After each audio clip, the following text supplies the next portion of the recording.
Last today on the show is from ZeroHedge. The cities with the highest rent in the U.S. Ding, ding, ding. Surprise, surprise. San Diego. Really? We're San Diego. We're on the map, baby. On the map. Hey. Not Tijuana?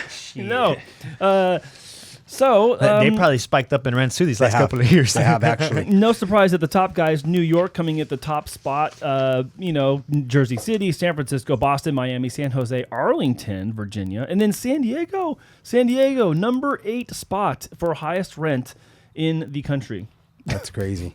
And I just look at that, $4,200 for 1 bedroom in New York. In New York, $4,200. Wow. And I don't know if you guys are traveling New York, but we've been in there a couple of times. We go into the hotel. The rooms are small. They are tiny. Oh, they're real tiny. Yeah. Yes, because it's just a battle of square footage, man. Yeah. I mean, it's small. And then you don't want that window open because you feel like freaking Spider-Man's going to come out there because there's always sirens going on, especially at nighttime. Last time we went in the state, it was just constant sirens and road noise. The ambient noise, if you're not used to like inner city ambient noise, it's punishing. You got to close that window, dude. Yeah, like seriously, I felt like Spider-Man's going to come out, like defend us or something. I'm going to see something here. It's funny. Spider-Man, this guy. So San Diego price in 2023 was $2,401. Price in 2024 $2,370. I think that's kind of just like a statistical anomaly where it's like, the year-over-year change is down by 1.3%.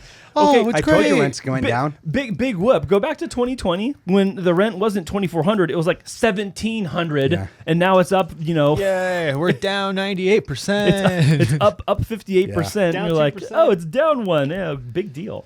For most people, this is trouble. I know we're not going to cover it in today's show, but I had just sent you guys an article too that was from CNN talking specifically about San Diego as one of the problem spots for housing unaffordability in the nation, which we've also talked about. Nationwide, people are talking about it. It's on the list with a lot of these other places we're talking about here. But some of these housing markets are just now so far out of reach for people that we have to then figure out how to get people to cross those hurdles and those barriers, whether it's your credit, the amount of money you make monthly, creating a side gig for yourself, some sort of secondary or tertiary income, paying down your debt, all sorts of ways, even getting multiple borrowers on a place, some way to get yourself in if you're trying to get in real estate in San Diego. Yeah. Dun, dun, dun. No other way about it. Are you guys aren't surprised by this, right? No, of course not. I don't think anybody's surprised about this. I don't care where they are in the nation. Everybody hears it. San Diego, California's just been crazy, And I think right now, just how the economical climate is, anywhere you're at, you're struggling to the degree of how your market is. In Texas it's a lot cheaper, but whatever their economy is, they're hurting in itself right there as well because things got more expensive for their norms. Correct. So yeah. I put another chart here for you guys. This is America's most valuable housing markets. This is actually an extension from the primary article about the rent prices, but it talks about where the total value of homes in each of these areas. And you see New York, $2.4 trillion of total home value. Los Angeles, $2.1 trillion. Atlanta, Georgia, $1.2 trillion. Boston, Massachusetts, $1.2 trillion. Anaheim, $1.1 trillion. Then you go Washington, D.C., $1 trillion, Chicago, Illinois, $991 billion, and then San Diego, $988 billion.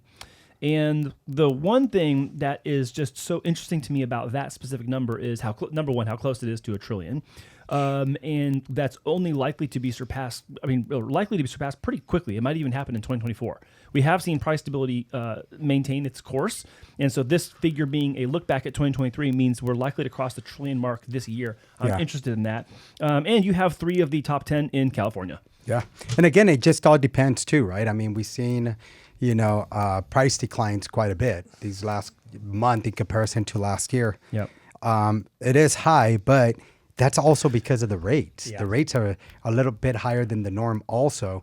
So once the rates start going up, that's when, because of, the lack of supply of homes that we have here in this side of San Diego, I just think, we'll easily surpass that. You know what's interesting to me is that San Francisco wasn't on the list because I know. San Francisco I was wondering area, that. You have the Silicon Valley and you got so much tech over there. True. And the average home price there is crazy. But this is the total value of homes. And I think maybe just for density purposes, San Diego proper is just so big that it comes in at number 8. But it is it was just surprising to me. I thought for sure San Francisco would be on here because of how expensive the homes are. Even though there's less of them, volume-wise, I thought for sure they'd be on this list. I thought they'd be number 3 right there with LA. LA, San Francisco, something like that. Yeah, I was surprised at Boston. I didn't know because again, I was thinking concentration. Like Boston's really like concentrated, very kind of small relative to some of these. I mean, Atlanta is huge, Chicago is huge, San Diego is huge, and Boston is just a lot regionally smaller than that. So absolutely. Yep. Well, there you have it, folks. You know, you hey, finishing this up with thank you for our cups. Look at this. It makes me feel like. Yeah. Hey, we got a internet. We got a cup mugs on the internet now. There you go. There you go. Cheers. Yeah, cheers, guys. So thank you for always being here for the Mortgage Heroes podcast. Made you guys some cool mugs. We can have them here on the show. Enjoy it off the show. What was your favorite part of the show this week? Is it the mug? It's the mug, isn't it? No, I like the mugs. Thank you so much for that. You know, obviously I'm a huge advocate for our veterans, and I love them so much, especially coming from a big veteran military family. I'm glad that the VA moves when they want to move, and they move quickly. So I'm just glad that they're pushing this along, and I'm just hoping that they find better ways to regulate this for them. So good. That's my favorite part, is just seeing that, you know, we got some type of extra added protection layers there for our veterans. Good. How about you, Brian?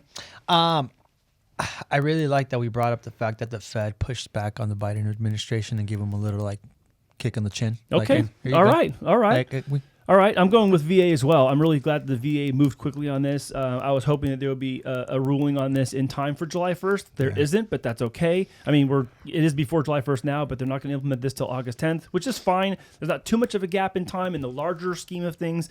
So I'm really glad they happened. I mean, a couple shows, I mean, me and Brian, like I was like straight up ranting about this. Like I was like, man, that guy in the corner with the bald hair is really angry. Heard you. That guy's really angry. You heard me from upstairs. I heard you. And they're like, poor little Mexican's just there listening to him. Like, hey, I think he's downstairs yelling on camera again. ¿Qué pasó? Hey, they got one of the immigrants to sit in and listen. Oh, jeez. Well, thank you for sitting and listening. Appreciate you. All right. Well, I was you just guys, like, yeah. Okay. Hey, thank you so much, guys. I know that, you know, this show had some tough parts as far as we have to like talk about and go over with people, but I am still optimistic about what the future holds. I think we just got to be a lot more patient in the rest of 2024, getting to 25. Let's just see how things play out. It's going to be a little bit of a ride. These are cycles that we have to weather, you know. Yep. So.